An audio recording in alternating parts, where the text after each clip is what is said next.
माँ तेरे चरणों में हम शीश झुकाते हैं। माँ तेरे चरणों में हम शीश झुकाते हैं। श्रद्धापूरित होकर माँ जो अर्घ चढ़ाते हैं। श्रद्धापूरित होकर माँ जो अर्घ चढ़ाते हैं। माँ तेरे चरणों में हम शीश झुकाते हैं। माँ तेरे चरणों में हम शीश झुकाते हैं। संकार करो ऐसी माँ सद्भाव भर आए। संकार करो ऐसी माँ सद्भाव भर जाए। संकार भरो ऐसी माँ सद्भाव भर जाए। संकार भरो ऐसी माँ सद्भाव भर जाए। संहार करो ऐसी माँ हम शपथ उठाते हैं। संहार करो ऐसी माँ हम शपथ उठाते हैं। माँ तेरे चरणों में शीश झुकाते हैं। वह हाथ हमें धोए माँ सारा जग मुस्काए।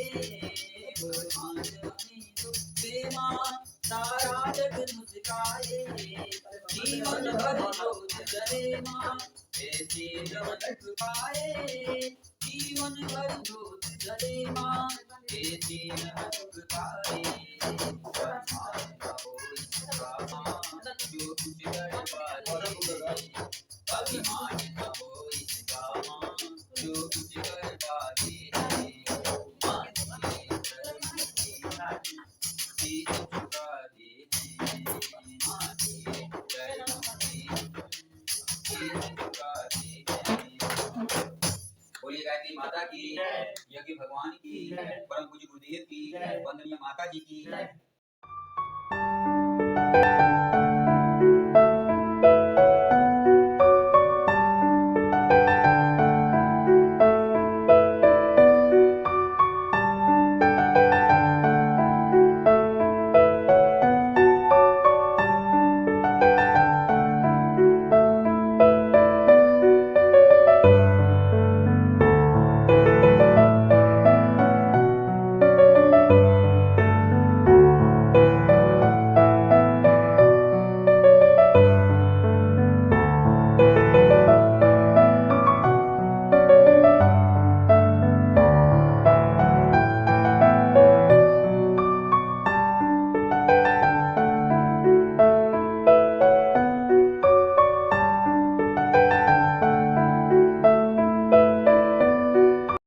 हमने आंगन नहीं बुहारा, हमने आंगन नहीं बुहारा, कैसे आएंगे भगवान, कैसे आएंगे भगवान। हमने आंगन नहीं बुहारा, हमने आंगन नहीं बुहारा, कैसे आएंगे भगवान, कैसे आएंगे भगवान।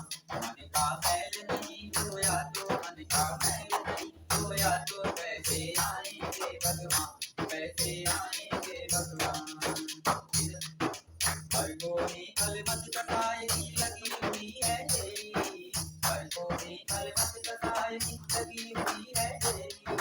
नहीं जान की किरण कहीं पर हर को गई है तेरी। आंगन को बाराया दियारा, आंगन को बाराया दियारा, आंगन को बाराया दियारा, कैसे आएंगे भगवान, कैसे आएंगे भगवान। हमने आंगन नहीं बुहारा, हमने आंगन नहीं बुहारा, कैसे आएंगे भगवान, कैसे आएंगे भगवान। हृदय हमारा पिघल न पाया जग देगा दुखियारा। हृदय हमारा पिघल न पाया जग देगा दुखियारा। किसी बंद भूले ने हमसे पाया नहीं सहारा। दुखी है करुणा की धारा, दुखी है करुणा की धारा, दुखी है करुणा की धारा, कैसे आएंगे भगवान, कैसे आएंगे भगवान। हमने आंगन नहीं बुहारा, हमने आंगन नहीं बुहारा, कैसे आएंगे भगवान, कैसे आएंगे भगवान। निर्मल मन हो तो रघुनायक सबरी के घर जाते। निर्मल हो तो रघुनायक सबरी के घर जाते। श्याम सूर्य की बान पकड़ते, हाथ विदुर पर खाते। इस पर हमने नहीं विचारा, इस पर हमने नहीं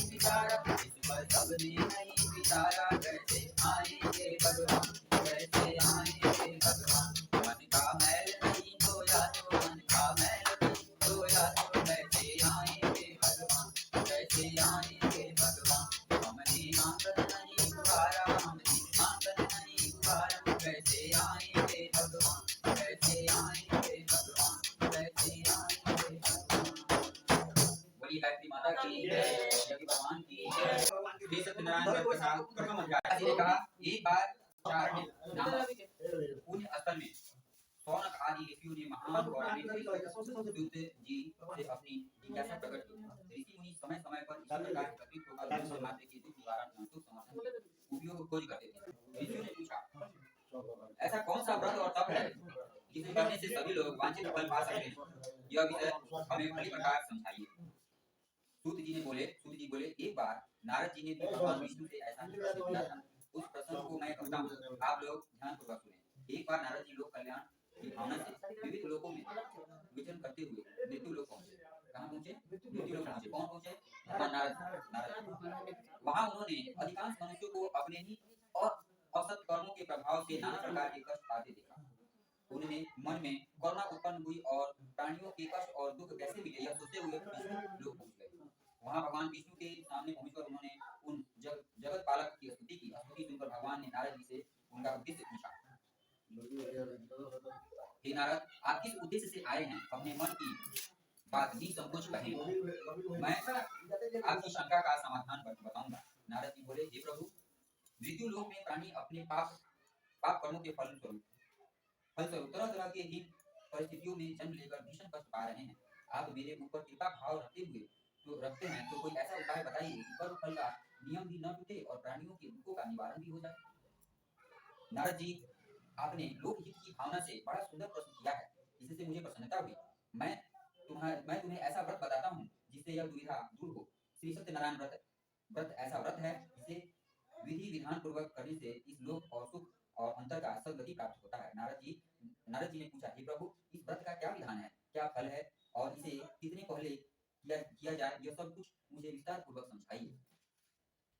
भगवान बोले, सत्य ही भगवान का स्वरूप है। ऐसा समझकर जो व्यक्ति सत्य व्रत अपनाता है वह प्रभु की कृपा का लाभ अवश्य पाता है। न्यायकारी, समदर्शी और कर्म की प्रधानता देने वाले सत्य रूपी प्रभु सत्य साधना से प्रसन्न होते हैं और उनकी कृपा से साधकों को लौकिक सुख और पारलौकिक शांति निश्चित रूप से प्राप्त होती है। हे नारद, मृत्यु लोक में लोग सत्य धर्म की उपेक्षा के कारण ही अत्यधिक कष्ट पा रहे हैं। वे यदि केवल शब्दों से नहीं आचरण से भी सत्य धर्म का पालन करने के लिए तत्पर हो जाएं तो निश्चित रूप से दुखों से छुटकारा पा सकते हैं। नारद जी पूछने लगे, सत्य धर्म का व्यवहारिक रूप क्या है? हे प्रभु, कृपा कष्ट करके ये बात हमको बताइए। भगवान विष्णु जी बोलते हैं, सत्य व्रत धारण करने वाला व्यक्ति संसार में किस प्रकार आचरण करे। ये नारद जी पूछ रहे हैं कि हे भगवान विष्णु, आप हमें बताइए कि किस प्रकार का धारण करे, यह समझाइए। सत्य व्रत धारण करने वाले व्यक्ति संसार में किस प्रकार आचरण करे, वो किस तरह से करे। तो भगवान विष्णु बोलते हैं, हे नारद, सत्यव्रती को चाहिए कि वह सत्य रूप का मर्म सही प्रकार समझे और उसी के अनुसार आचरण करे। केवल वचन से ही सत्य का पालन नहीं हो जाता, न सत्य शब्दों के वश में होता है, जिससे धर्म की रक्षा और प्राणी मात्र का हित होता है। यही वस्तुतः सत्य है। धर्म रूपी भीषण के 4 चरण कहे गए हैं। वृषभ धर्म रूपी वृषभ के 4 चरण बताए गए हैं। कौन कौन? तो विवेक, सबसे पहला विवेक, दूसरा है संयम, तीसरा है सेवा और चौथा है साहस। ये 4 चरण बताए गए हैं। कौन कौन? विवेक, संयम, सेवा और साहस। सत्य साधक को चाहिए कि इन श्रेष्ठ गुणों को सतत व्यवहार में लाता रहे और उन्हें क्रमशः अधिक सफल बनाता चले। इसे आत्मचिंतन, आत्मशोधन, आत्मनिर्माण और आत्म विकास के क्रम में किसी भी प्रकार की ढील नहीं आने देनी चाहिए। सत्यव्रती का कर्तव्य है कि उदारता पूर्वक नीचे गिरे हुए लोगों को ऊंचा उठाने की चेष्टा करे और इस कार्य में साहस और धैर्य पूर्वक निरंतर लगा रहे। सत्यव्रत वाला प्रत्येक विषय की विवेक और न्याय की कसौटी करता है और समुचित बात को ही स्वीकार करता है। ऐसा व्यक्ति अच्छी तरह जान लेता है कि सत्य रूपी भगवान सर्वत्र उपस्थित हैं और दयालु होते हुए भी निष्पक्षता और न्याय का पालन करते हैं। इसलिए सत्यव्रती का निश्चय होता है कि संसार में सदा उत्तम व्यवहार और शुभ कर्म करना ही भगवान की सच्ची पूजा है। वह इस समस्त जगत को भगवान का विराट रूप मानता है, इसलिए समस्त प्राणियों की सेवा चिंतन ही उसे भगवान की सच्ची भक्ति और अर्चना जान पड़ती है। ऐसे मनुष्य अपने सुख की चिंता नहीं करता वरन समाज की सुख की अभिवृद्धि का ही सबसे पहले ध्यान रखता है। इस सेवा कार्य को समुचित रीति से संपन्न करने के लिए वह अपने शरीर और मन को आरोग्य को भी स्थिर रखने का पूरा ध्यान रखता है। आहार विहार की नियमितता और द्वारा उपयुक्त कार्यों में ही लगाए रखता है, भटकने नहीं देता। सत्यव्रती का चिंता, निराश, उद्वेग, भय आदि मनोविकार भांति में नहीं डाल पाते। दृढ़ता, संतुलन, दूरदर्शिता, निर्भयता, प्रसन्नता और उज्जवल भविष्य पर दृढ़ विश्वास सत्यव्रती के स्वाभाविक गुण होते हैं। जो सत्यव्रती होते हैं उनका ये गुण हो जाता है। कौन कौन सा गुण? तो दृढ़ता उनमें आ जाती है, संतुलन आ जाता है, दूरदर्शिता आ जाता है, निर्भरता आ जाता है, प्रसन्नता आ जाता है और उज्जवल भविष्य की भविष्य उनकी दृढ़ता हो जाती है। जो जो दोषों को दूर रखकर व्यक्तित्व को श्रेष्ठ बनाते हैं, उसकी वाणी नम्रता, सज्जनता, सत्य, प्रेम से युक्त, मधुर और प्रिय लगने वाले होने के साथ दूसरों का हित साधन करने में भी समर्थ होती है। वह कर्तव्यों की तुलना में सुखों को तुच्छ मानता है और बड़े से बड़े प्रलोभनों में भी उसके कर्तव्य से वह दिखता नहीं है। श्रम और न्यायपूर्वक उपार्जन, कृपणता तथा अपव्यय से दूर रहकर धन की उचित व्यय रखना सत्यव्रती का लक्षण है। वह धन, ज्ञान आदि विभूतियों को ईश्वर की पवित्र धरोहर मानता है और केवल उन्हें स्वार्थ में कीना लगाकर उन्हें जनहित के लिए भी लगाता रहता है। ऐसा व्यक्ति अपने परिवार और समाज को उपवन मानकर कर्तव्यनिष्ठ माली की तरह उनका शोधन, पोषण और संवर्धन करता है। उसे सबके हित में ही अपना हित दिखाई देता है तथा स्वयं को बुरा लगने वाला व्यवहार वह दूसरों के साथ नहीं करता। वह आलसी और प्रमादी नहीं होता और सत्कार्य में श्रम करने को सदा तत्पर रहता है। एक क्षण भी वह व्यर्थ नहीं गंवाता है। जब पाठ समाप्त हुई तो वे दूसरों में भी दोष ढूंढने का स्वभाव से मुक्त रहते हैं। पर निंदा करने तथा ईर्ष्या, द्वेष, चुगलीखोरी, मद मत्सर आदि दोषों से वो दूर रहते हैं। इस प्रकार जो मनुष्य सत्य रूपी भगवान को अपने हृदय में स्थापित करता है और आचरणों में निष्ठापूर्वक समाविष्ट कर लेता है, वह निसंदेह भगवान की कृपा का अधिकारी बन जाता है।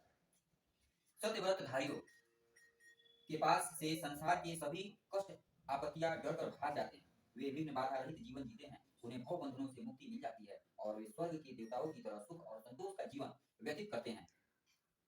इसलिए हे नारद, तुम मृत्यु लोक में जाकर शीघ्र ही मनुष्य तक उत्तम व्रत का संदेश पहुंचा दो। इस व्रत को सुनकर इससे प्रेरणा लेकर अपने आचरण में इसे लाने में उनके समस्त कष्ट व्यय दूर हो जाएंगे। नारद जी भगवान का अनुग्रह मानते हुए उनके चरणों में प्रणाम करते हैं। इस महाव्रत का संसार में प्रसार करने तुरंत चल पड़ते हैं। इति श्री सत्यनारायण व्रत कथा प्रथम अध्याय समाप्त। अब फूल जो है अंदर रहेंगे।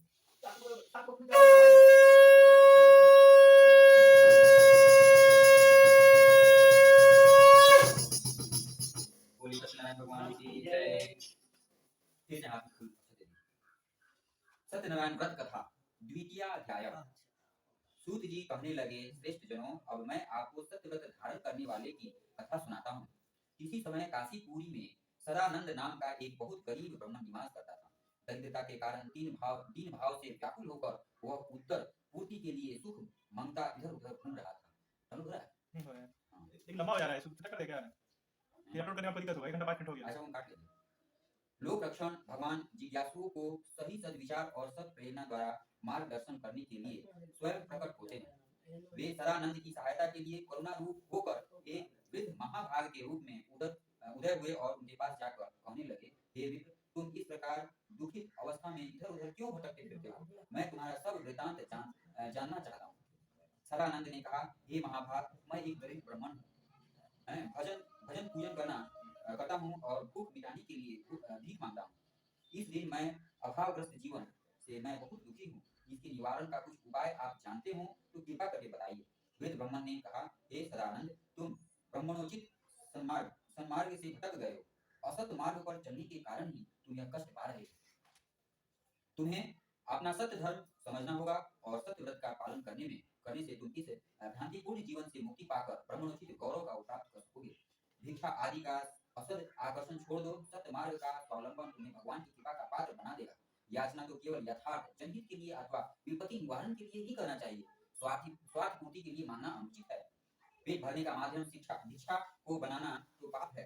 इससे ब्रह्म तेज का नाश होता है और दीनता का भाव बढ़ता है। ब्राह्मण को समाज से जितने अनुदान लेना है उससे अनेक गुना अनुदान ज्ञान दान तथा सेवा दान के रूप में समाज को देना भी रहता है।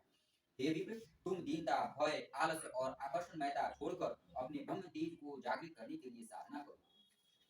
ब्रह्म तेज नष्ट हो जाने से ब्रह्मण की वृद्धि दूषित हो जाती है और भूसुर कहा जाने वाला ब्रह्मण दुर्बुद्धि के कारण असुर जैसा आचरण करने लगता है।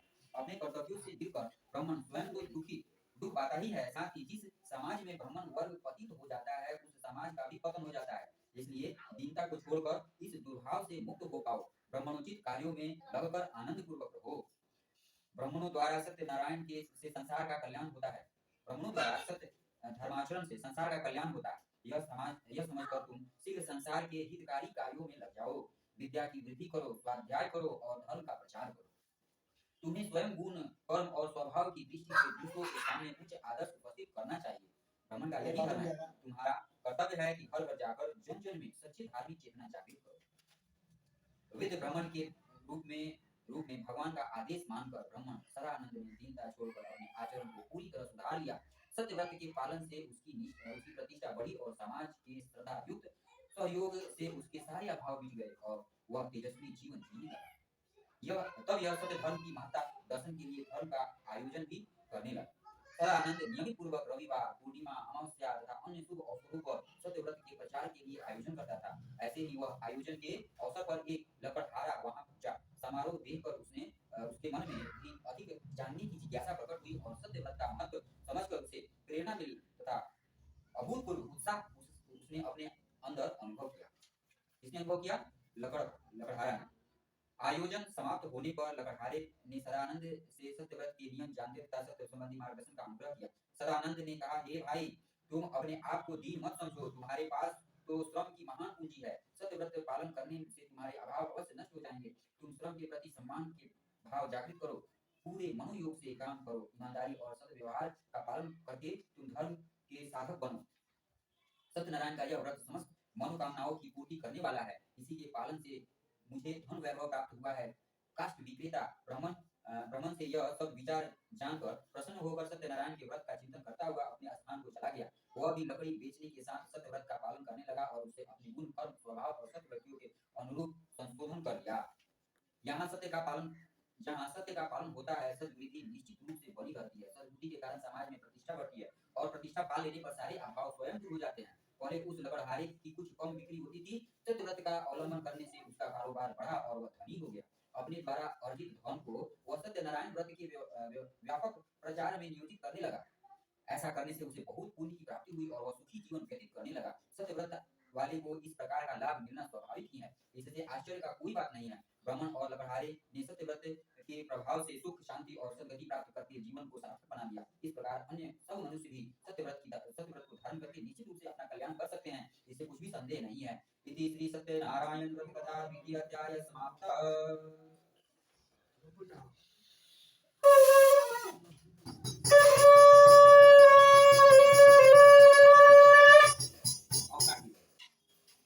श्री सत्यनारायण व्रत कथा द्वितीय अध्याय।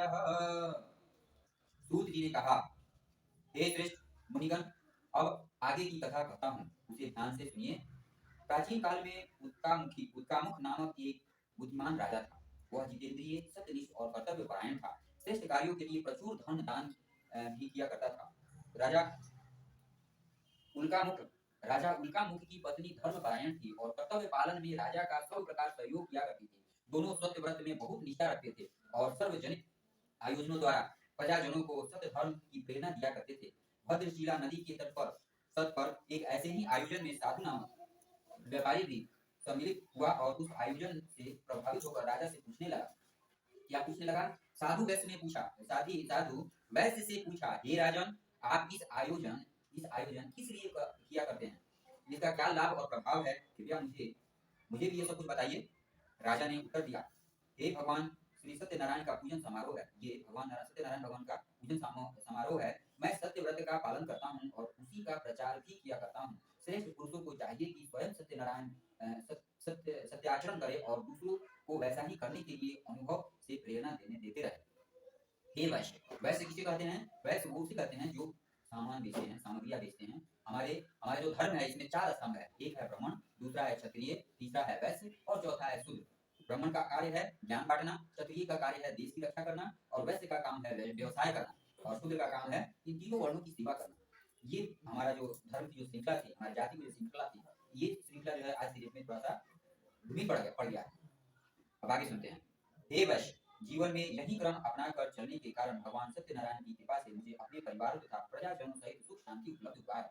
राजा के वचन सुनकर साधु वैश्य विनय पूर्वक कहने लगा कि हे राजन, इस विषय में मुझे विस्तार से समझाएं। मेरे भी मन में दुख, कष्ट और अभाव रहते हैं। मैं भी भगवान श्री सत्यनारायण की शरण लेकर उनसे मुक्ति पाऊंगा। राजा बोले, वैश्य का धर्म समाज के आवश्यकता अनुसार शुद्ध वस्तुओं का उत्पादन और उसे उचित मूल्य पर वितरण की व्यवस्था माना है। सत्य धर्म का पालन करने वाला वैश्य अपनी तथा समाज की प्रसन्नता और सुख शांति बढ़ाते हुए जीवन में प्रचुर यश का भागीदार बनता है। तुम भी अपने जीवन में सत्य धर्म का पालन करो। भगवान सत्यनारायण की कृपा से तुम्हें भी सुख, सौभाग्य और संपन्नता अवश्य प्राप्त होगी। राजा से सत्यव्रत का स्वरूप भली प्रकार समझकर साधु वैश्य ने अपने जीवन के सत्यव्रत पालन का संकल्प लिया और अपने घर चला गया। घर में उसने अपने पत्नी लीलावती को सारा वृतांत सुनाया और वह भी सत्य धर्म का पालन श्रद्धापूर्वक करने लगी। सत्यवती वैश्य धर्म पत्नी का ज्ञान और योग्यता भी बढ़ाने लगा। फलस्वरूप उसके घर में व्यवस्था और संपन्नता तेजी से बढ़ने लगी। उन्होंने अपनी आय का बड़ा अंश संसार के सत्य व्रत के प्रचार में लगाते रहने का निश्चय किया। सत्यनारायण भगवान की शरण में जाने से उसके जीवन में सब प्रकार संपन्नता आने लगी और जीवन का समय प्रसन्नता से बीतने लगा। उसकी आर्थिक और मानसिक संतुलन स्वध जाने पर वह वर्णित दंपति अपने मन में संतानोत्पादन की इच्छा अनुभव करने लगे। ऐसी इच्छा मन में उठने पर उन्हें स्वप्न में निर्देश मिला कि हे पुत्र, पुत्र की अपेक्षा पुत्री प्राप्ति की कामना करो, क्योंकि कन्या सौभाग्य और आदर का चिन्ह है। उन्होंने प्राप्त निर्देशानुसार नियमित जीवन क्रम अपनाकर एक सुसंस्कारवती कन्या को जन्म दिया। कलावती नाम की इस कन्या के शुभ संस्कार जागृत करने के लिए उन्होंने उसके सभी संस्कार समय समय पर संपन्न कराए।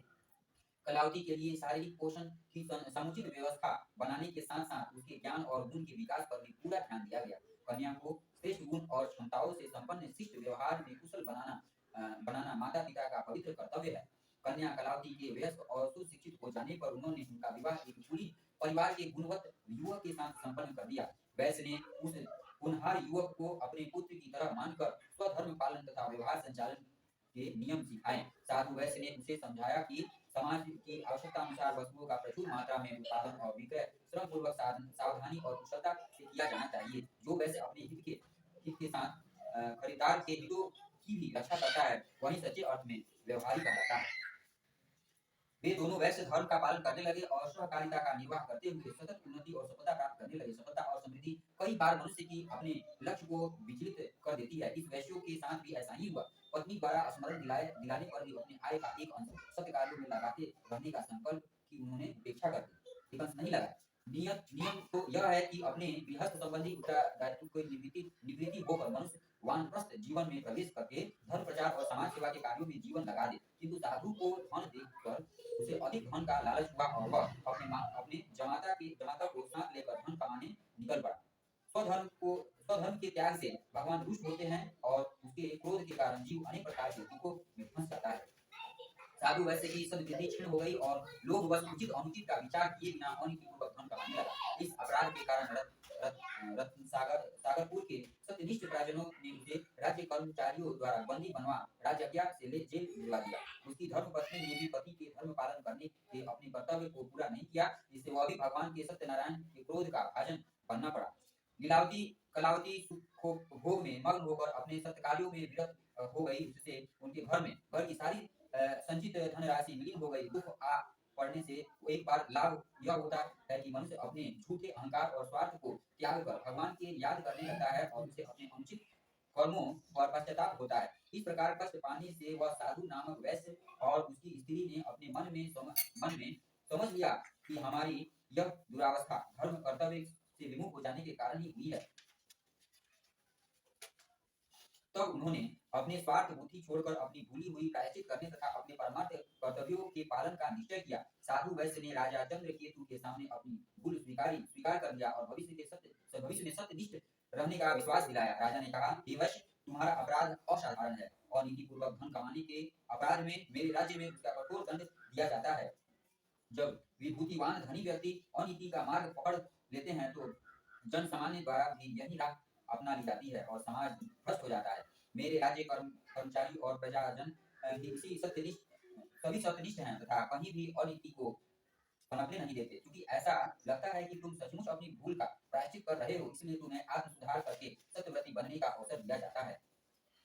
हे वैश्य, तुमने जो अनीति पूर्वक धन कमाया है उसको छोड़कर अपनी मूल संपत्ति से तुम पुनः व्यापार प्रारंभ कर सकते हो। वैश्य ने राजा के कथा अनुसार पुनः सत्यव्रती बनकर व्यापार किया तथा भगवान से सत्यनारायण की कृपा से विपुल धन अर्जित किया। कलावती ने भी अपनी भूल समझी और भगवान सत्यनारायण से उसके लिए क्षमा याचना की। उन्होंने विलासिता भरा जीवन क्रम छोड़कर कर्मनिष्ठ और हर्ष सेवा सद्भाव की जीवन में प्रधानता दी। उसकी असावधानी के कारण घर के नौकरों ने भी धन एवं सामान को अस्त व्यस्त करके चुरा लिया था। उन दोनों ने अपने काम सुधारा और भगवान सत्यनारायण की कृपा हुई और तत्पश्चात और सद्भावना बढ़ने से उनका अधिकांश धन पुनः प्राप्त हो गया। इस संसार में भगवान के निर्देशों का पालन करना ही सबसे प्रमुख बात है। इसलिए मनुष्य को ऐसा ही कार्य करने चाहिए जिससे प्रभु प्रसन्न हो। भगवान श्री सत्यनारायण की कृपा प्राप्त करके मनुष्य सांसारिक वस्तुओं से मुक्ति पाता है और परलोक में भी उसको सद्गति की प्राप्ति होती है।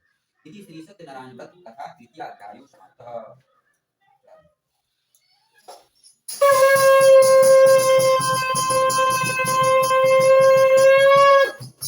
श्री सत्यनारायण भगवान की जय। श्री सत्यनारायण व्रत कथा चतुर्थ अध्याय। सूत जी कहने लगे, अब वह साधु वैसे बहुत सा सोना जवाहरात और धन लेकर नाव द्वारा अपने नगर को चल दिया। उधर लीलावती तथा कलावती भी भगवान श्री सत्यनारायण की सामुचित रीति से उपासना करने लगे।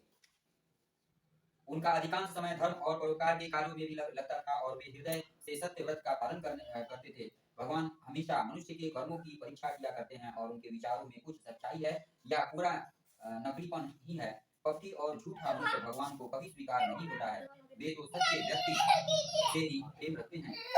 हृदय की शुद्ध भावनाएं ही जगतपति को सबसे अधिक पसंद आती हैं।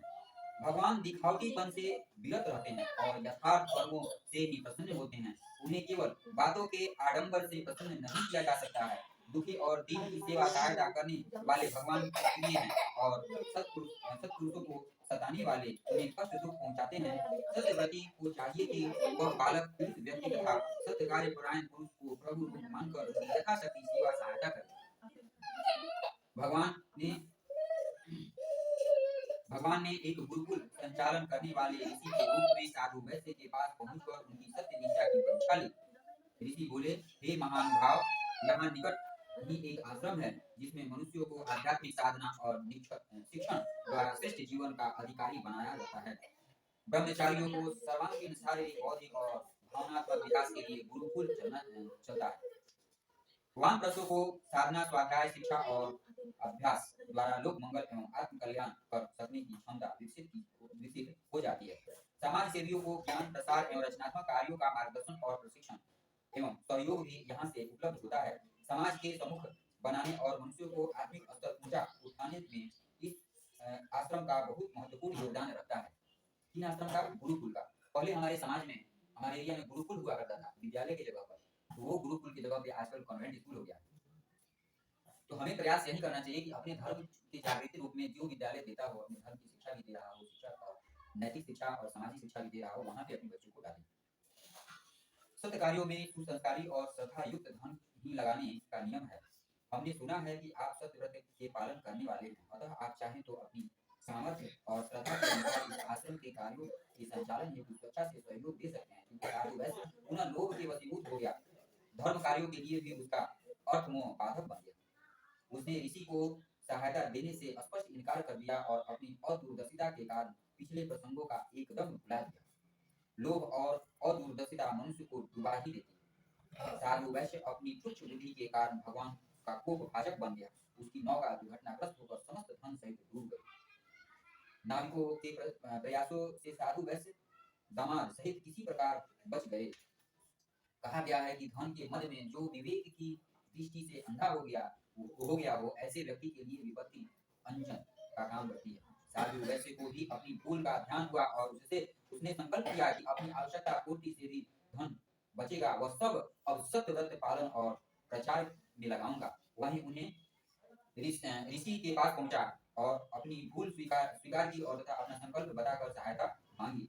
ऋषि ने बोले, धन के लोभ में झूठ बोलकर तुमने अपनी पवित्रता खो दी है, किंतु तुम्हारा शुभ संकल्प भी निरर्थक नहीं जाएगा। संपत्ति सब राष्ट्र की होती है, उसे जल में डूबकर नष्ट नहीं होने दिया जा सकता है। इसलिए हम उसे निकालने का प्रयास करते हैं और बुद्धिमान सेवा परायण तथा परिश्रमी आश्रमवासियों के मनोयोग पूर्वक प्रयास से सारा धन नदी से निकल गया।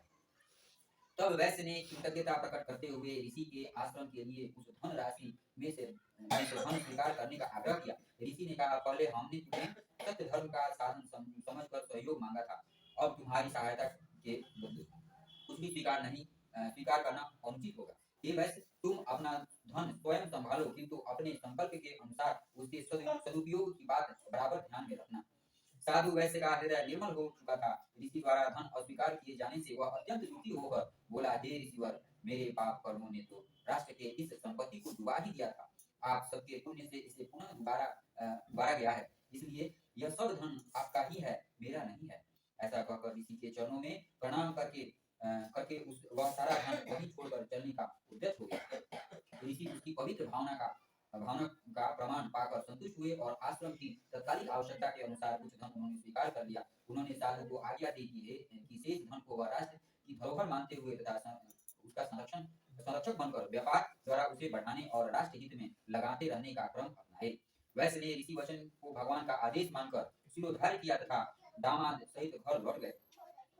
उसके बाद से जीवन भर निष्ठापूर्वक सत्यव्रती बनकर रहे और समाज की समृद्धि बढ़ाते रहे और स्वयं भी सुख, यश और पुण्य के भागी बने। सामान्य व्यक्ति की तरह निर्वाह मात्र का धन अपने लिए खर्च करके शेष सब सत्य प्रवृत्तियों के प्रसार में लगाते लगे। उसके सत प्रयासों से समाज में धर्म प्रवृत्तियां बढ़ी और असंख्य व्यक्तियों ने सन्मार्ग की प्रेरणा पाकर जीवन को सार्थक बनाया। भगवान विविध शुभ कर्म करने वालों से प्रसन्न होते हैं। ऐसे व्यक्ति भगवान श्री सत्यनारायण की कृपा के अधिकारी बनते हैं। लीलावती कलावती भी अपने पतियों के साथ इस लोक में सुख सौभाग्य पाती रही और अंत में परम सुख की अधिकारी बनी। भगवान सत्यनारायण की महिमा अपरंपार है। उनकी शरण में जाने से मनुष्य सभी प्रकार के सुख और कल्याण के अधिकारी बन जाते हैं। यदि श्री सत्यनारायण व्रत कथा चतुर्थोध्याय।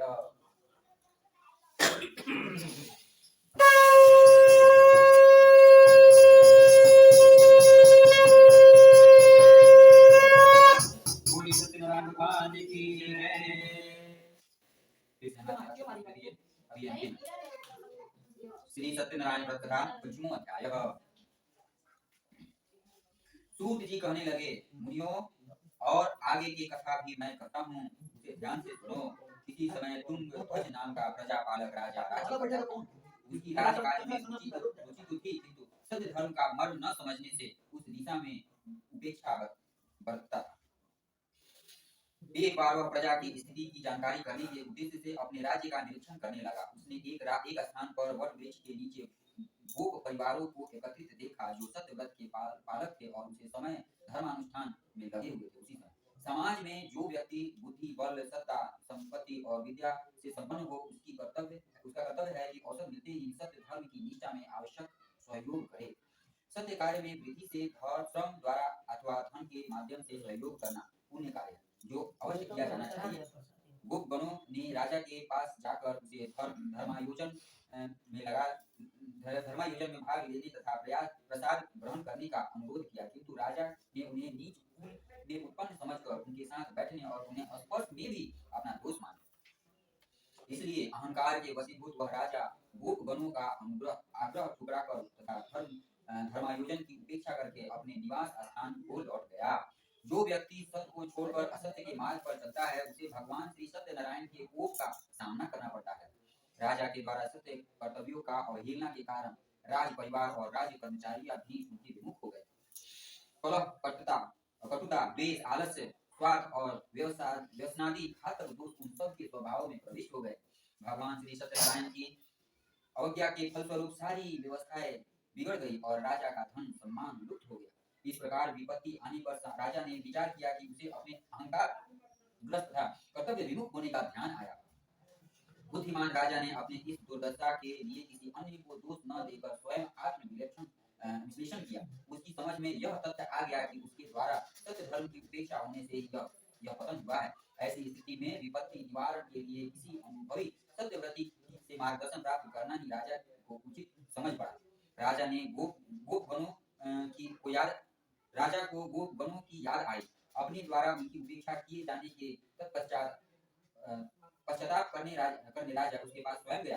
राजा ने कहा, हे गोपगणों, मैं सत्य धर्म से गिर जाने के कारण दुख में फंस गया हूँ और और आप लोगों के पास मार्गदर्शन की आशा से आया हूँ। मेरी भूलों के कारण सब प्रकार साधन संपन्न होते हुए भी मेरा परिवार नरक तुल्य बन गया है। राज व्यवस्था अस्त व्यस्त हो जाने और प्रतिष्ठा नष्ट हो जाने के कारण मैं जीवित होते हुए भी मरणासन्न कष्ट पा रहा हूँ। आपके परिवार सामान्य स्थिति में सुखी हैं और बराबर प्रगति कर रहे हैं। इस बात का मर्म समझने की मेरी जिज्ञासा है। पिछली बार मुझसे जो अहंकार बस भूल हुई उसका पर्याप्त दंड मैं पा चुका हूँ और अब उसका सुधार कर लेने की मेरी हार्दिक इच्छा है। इससे उनमें से एक विवेकवान ने राजा से कहा कि अपने ऊपर आने वाले विपत्ति को प्रधान कारण अपने स्वयं के दोष से होते हैं। आपने अपने दोषों के निवारण के द्वारा विपत्ति निवारण का जो मार्ग अपनाया है वह अवश्य कल्याणप्रद सिद्ध होगा। हे राजन, भगवान सत्य रूप हैं और वे हर व्यक्ति के सत्य धर्म समझने और उनका अनुसरण करने की समुचित अवसर प्रदान करते हैं। लोग अपने मिथ्या अहंकार के वशीभूत होकर उन अवसरों की उपेक्षा करके आपकी ही भांति घोर विपत्ति में आ जाते हैं। सत्य मार्ग अपनाने वाले को चाहिए कि वह भेदभाव छोड़कर श्रेष्ठ तत्व जहाँ से भी प्राप्त हो सकता है वहाँ से प्राप्त करे। आपको हमारे परिवार में जो सुख और संतोष दिखाई देता है वह सब निश्चित रूप से भगवान श्री सत्यनारायण की कृपा का फल है। हमारे परिवार में हर सदस्य के भरण पोषण के साथ साथ उनके सत्संस्कारवान बनाने पर भी पूरा ध्यान दिया जाता है। श्रेष्ठ सिद्धांत केवल कहने सुनने के लाभ नहीं पहुंचाता, उसके लिए उन्हें सतत अभ्यास द्वारा आचरण में लाना पड़ता है। हम परिजनों को सत्य व्रतशील बनने के लिए प्रयत्न पूर्वक पारिवारिक वातावरण उसके अनुकूल बनाए रखते हैं। परिवार के हर सदस्य के वास्तविक हित को ध्यान में रखकर उसे सत्य धर्म के अनुरूप अभ्यास कराया जाता है। राजन, सत्य व्रत के प्रभाव से ही हमारे परिवार के सदस्य आलस्य और व्यसनादि से मुक्त होकर स्नेह, सहानुभूति और कर्मनिष्ठता आदि गुणों से युक्त हैं। हमारी योग्यता के द्वारा सारे परिवार को अधिक से अधिक लाभ पहुंचाने का उत्साह हर सदस्य के अंदर बना ही रहता है।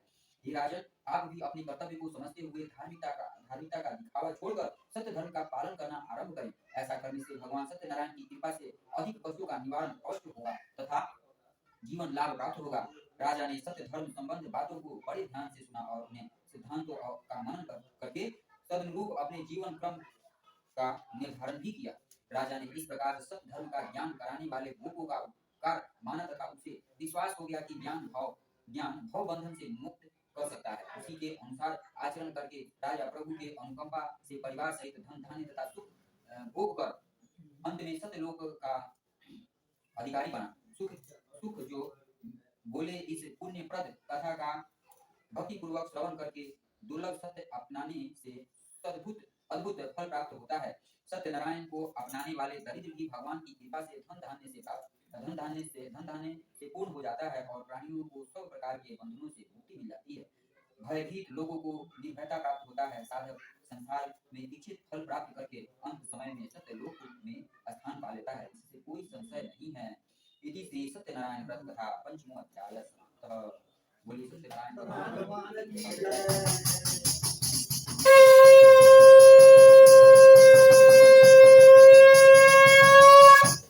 बोलिए सत्यनारायण भगवान की जय।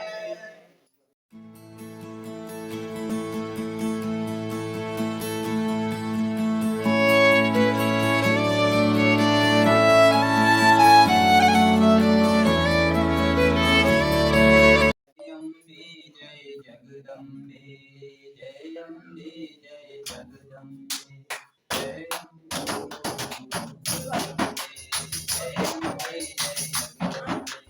भगिदायनी भगिदायनी भगिदायनी भगिदायनी शांतिदायनी हे अम्बे शांतिदायनी हे अम्बे जय अम्बे जय जगदम्बे जय अम्बे जय जगदम्बे जय अम्बे जय जगदम्बे। सर्वे जय मानव जीवन बलि परम पद कायन सार। सर्वे जय मानव जीवन बलि परम पद कायन सार। प्रभु को देखे घट घट व्यापी वह सेवक कैसे होगा। प्रभु को देखे घट घट व्यापी वह सेवक कैसे होगा। कहीं बीच दो हे अम्बे कहीं बीच दो हे अम्बे जय अम्बे जय जय अम्बे जय जगदम्बे जय अम्बे जय जगदम्बे। खड़े होकर जरा पकड़िए खड़े होकर लगे नहीं कुछ भी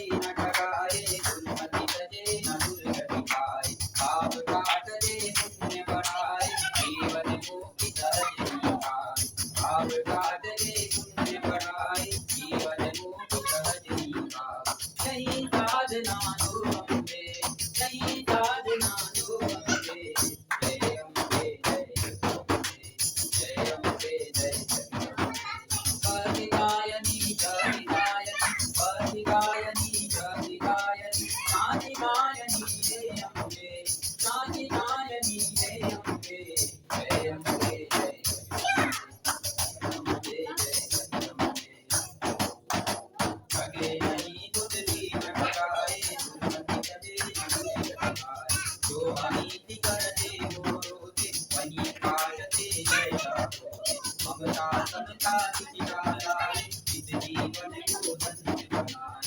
यही भावना जो हमसे, यही भावना जो हमसे, जय अम्बे जय अम्बे जय अम्बे जय अम्बे। कात्यायनी कात्यायनी कात्यायनी कात्यायनी शांतिदायनी जय अम्बे शांतिदायनी जय अम्बे जय अम्बे जय अम्बे जय अम्बे जय अम्बे जय अम्बे। देवदंत किलके निर्माता यज्ञ पितालाय निर्माता, देवदंत किलके निर्माता यज्ञ पितालाय निर्माता। हर हर सद विचार कैलाय जन जन को सत्कर्म दिखाए। हर हर सद विचार कैलाय जीवन को सत्कर्म दिखाए। कहीं भावना जो हमसे, कहीं भावना जो हमसे, प्रकट कर्म दो हे अम्बे, प्रकट कर्म दो हे अम्बे जय अम्बे जय अम्बे। कात्यायनी कात्यायनी कात्यायनी कात्यायनी शांतिदायनी हे अम्बे शांतिदायनी हे अम्बे जय अम्बे जय अम्बे जय अम्बे जय अम्बे जय अम्बे जय। बोलिए गायत्री माता की जय, भगवान की जय। ओम गुसामी जागृत गोविंदा पुटे गम तुझे धामे हम जाति सत्य दिव्य मेरी वाई मानस की लता। ओम ज्योति के कुंज आदि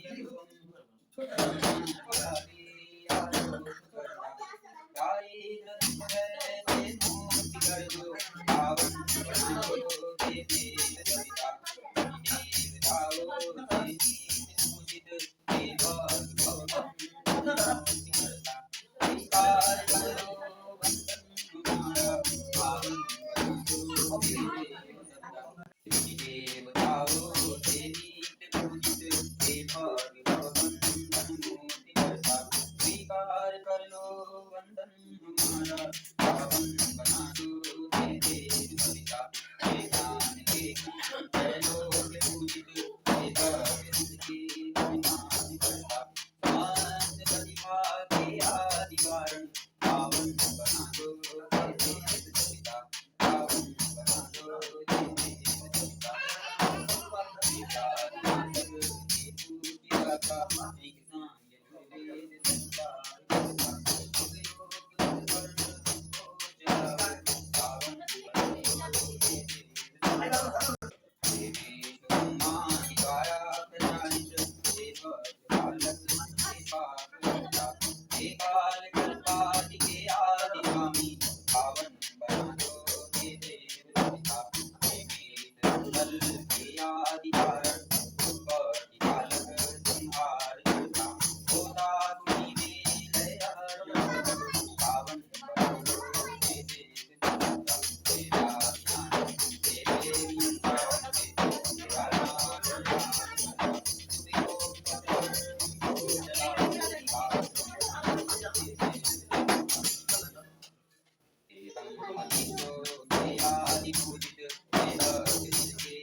समिधाधानं समाजात वेदस्य वर्धस्य चीदवर्धया चास्मान् प्रजया पशुभिः ब्रह्मवक्षसि अन्नादेन समिधया स्वाहा।